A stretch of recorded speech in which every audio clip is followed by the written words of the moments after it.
Hi, today I'm going to make a vegan basil pesto sauce. Two of my favorite cookbooks are Forks Over Knives and The China Study. They're both great cookbooks and I recommend them both equally. All plant-based recipes, very clean ingredients, and no oil.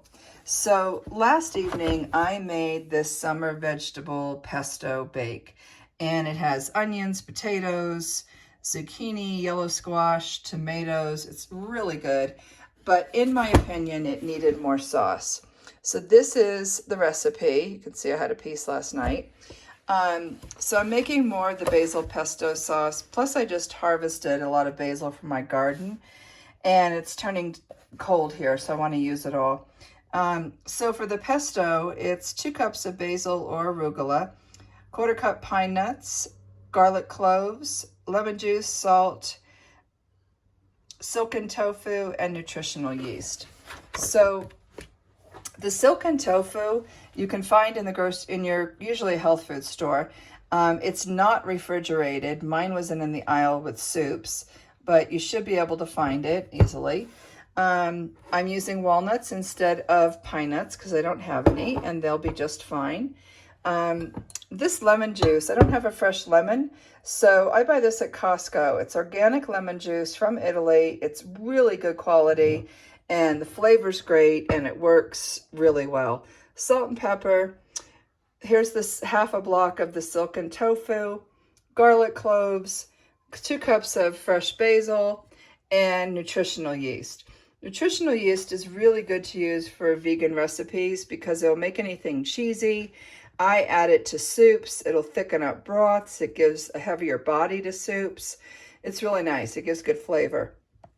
So those are all the ingredients. Okay, so now I'm going to go ahead and add everything into the food processor. And you just want this regular blade in your food processor and add everything in. So here's a half a pack of the silken tofu, the walnuts. This basil was packed really tight. It says 2 cups of basil packed tightly. So it's taking a second to get it all out. Oh, it smells amazing. I just harvested this from the garden. Then we'll sprinkle in our nutritional yeast. Garlic cloves. It calls for 4. I'm putting 5 just because you can never have enough garlic in my opinion. Some salt. Fresh cracked pepper. It didn't call for pepper, but I always put fresh pepper in my pesto. This lemon juice you want to give a shake to because it's all fresh. The settles. So 2 teaspoons of lemon juice. And after you have this made, taste it, and you can always add more salt, more lemon, whatever you like. Then you just put it in the food processor and pulse it.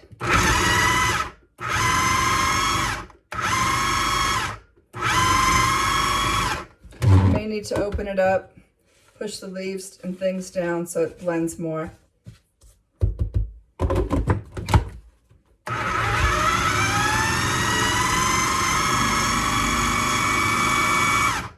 Now, I found that it's good, but it's very thick. So I'm going to go ahead and add some plant-based milk to this. It's just almond milk while it's blending to thin it out a little.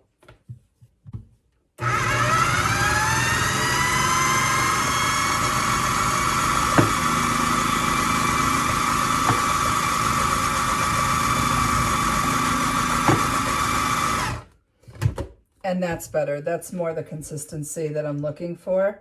I'm going to scrape this down.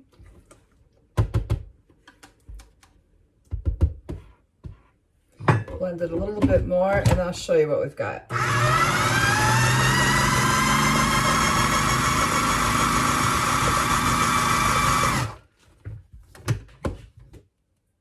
Okay, that's awesome.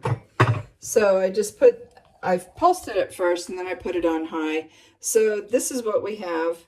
Nice consistency. And that should be really great to add additionally to the dish that I made last night.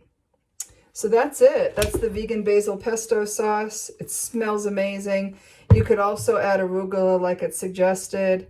I'm going to taste it, add more seasoning, what's needed. I'll use part of this for that recipe I showed you that I made.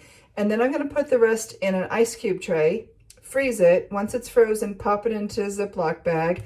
And then I'll have fresh pesto whenever I want. I can pop out a couple of ice cube size to add into sauces or whatever I'd like. So thanks. Hope you try it.